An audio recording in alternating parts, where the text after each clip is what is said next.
Yaqin vaqtda O'zbekiston fuqarolariga AQShda qanday ish joylari ochilmoqda? Hosil yig'uvchi, rus tilida sborщик урожая deyiladi.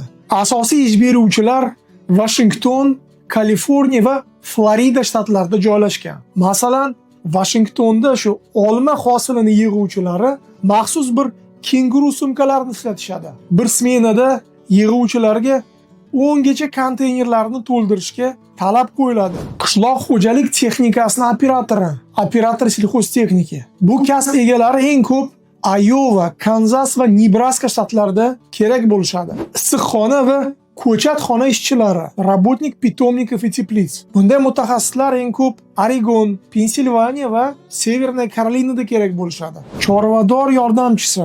AQShda eng katta chorvador fermalar bu Texas, Montana va Wyoming shtatlarida joylashgan.